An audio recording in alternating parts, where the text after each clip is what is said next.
طرح حضور آخری نبی ہیں، یہ امت آخری امت ہے، ان کے بعد کوئی نبی نہیں، ان کے بعد کوئی امت نہیں۔ کہ جب ان سے پوچھا جائے کہ تم قادیانیوں کے مخالف اتنے کیوں ہو، اے مسلمانوں، اے نوجوانوں، تم بتاؤ کہ تم قادیانیوں کے مخالف اتنے کیوں ہو، اس کا جواب مختلف نہیں ہونا چاہیے۔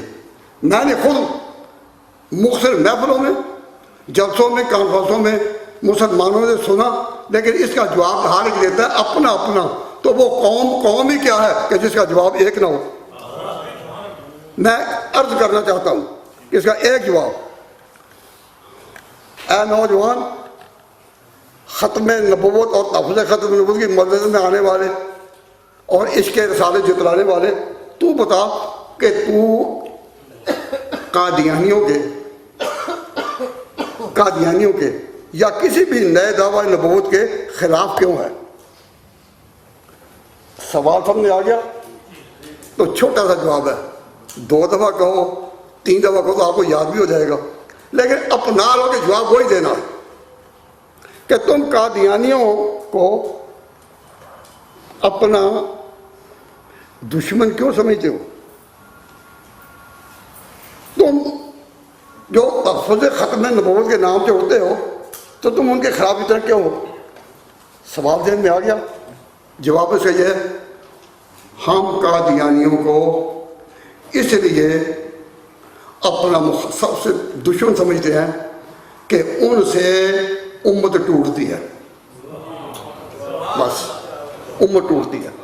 جو امت نبی پاک سے چلی آ رہی تھی، صدیوں پر صدیاں آتی گئیں، سالوں پر سال گزرتے گئے اور چل رہی ہے، تو وہ امت کب تک چلے گی؟ جب تک کوئی نیا نبی نہ آئے۔ جب نیا کوئی نبی آئے تو پچھلی امت ختم اور نئی امت شروع۔ حضور کے بعد اگر کوئی دعویٰ نبوت کرے یا اگر کوئی نبی آئے تو پہلی صف جو ہے وہ سب کو ٹوٹ گئی۔ بھائی امت ٹوٹ گئی یا نہ؟ معلوم ہوتا ہے آپ کو سمجھ نہیں آ رہی، یا آ رہی ہے اور میرے کان نہیں سن رہے۔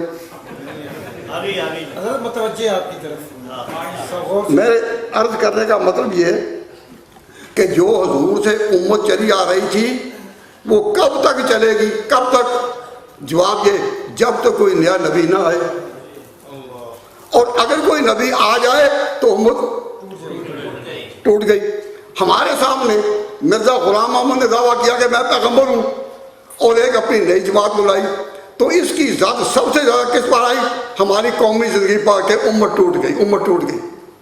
اور جس کے گھر پر حملہ ہو جائے، جس کے گھر کی چھت گر جائے، اس کو رونے کا بھی حق نہیں۔ ہم اس لیے رو رہے ہیں کہ امت ٹوٹنے کا یہ جو پروگرام ہے، ہم اس کے مقابل مسلمانوں کو جگانا چاہتے ہیں کہ حضور کی امت حضور سے جو شروع ہوئی یہ قیامت تک چلے گی، اور قیامت تک اسے چلنا ہے۔ جس طرح حضور آخری نبی ہیں، یہ امت آخری امت ہے، ان کے بعد کوئی نبی نہیں، ان کے بعد کوئی امت نہیں۔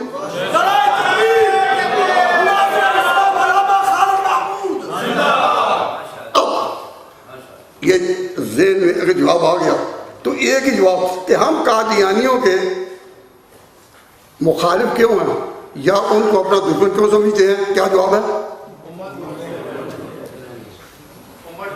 اس سے امت ٹوٹتی ہے، اس سے امت ٹوٹتی ہے۔ اگر یہی ایک جواب ہو اور باقی ساری باتیں اور بھی ہوں لیکن وہ ایڈیشن کے طور پر ہوں، زیادتی کے طور پر، لیکن پہلا جواب ہے کہ امت ٹوٹتی ہے۔